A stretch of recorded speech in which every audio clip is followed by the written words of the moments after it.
আজকে আমরা শিখব 13 ঘরের নামতা। 13 ঘরের নামতা মুখস্থ ছাড়াই তোমরা কিভাবে পারবা? ধরো তোমাদের পরীক্ষা আছে কিন্তু মুখস্থ নাই, এটা কিভাবে পারবা? তো তোমরা যদি এই 13 ঘরের নামতা পাবা যদি 3 ঘরের নামতা পাও।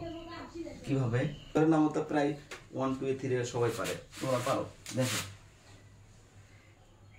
প্রথমে 3 3 3 দুগুণে 6 3 ত্রিকে মানে 3 গুণে 3 9 3 4 12 2 হাতে থাকে গুলো কত?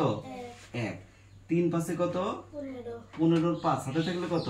1 3 6 18 হাতে থাকলে কত? 1 3 7 21 21 এর 1 হাতে থাকলে কত? এবার 2, কারণ 20 এর উপরে গেলে হাতে থাকে 2। 3 8 কত? 24 হাতে থাকলে কত? 2। 3 9 27 তাহলে কত হবে? হাতে থাকে কত? 2।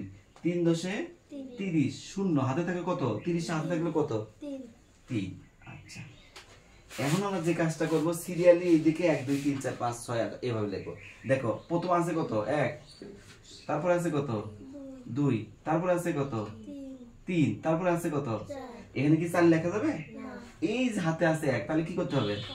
5, তারপর আছে কত? 4 এর পরে কত? 5, এখানে 5 লিখবো না, হাতে আছে 1 6, এই তো। এরপর আছে কত? এখানে 6, তাহলে হাতে আছে কত? 1 7। এবার এখানে কত? হাতে আছে কত?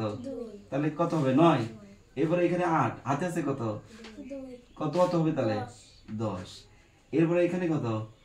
9, হাতে আছে কত? 2, কত হবে? 9 আর 2 11। এখানে আছে কত? হাতে আছে কত? এই তো 13। দেখছো, এইভাবে যারা 3 ঘরের নামতা পাবে তারা 13 ঘরের নামতা এমনি পাবে, মানে কোনো মুখস্থ করা লাগবে না পরীক্ষায় আসলে।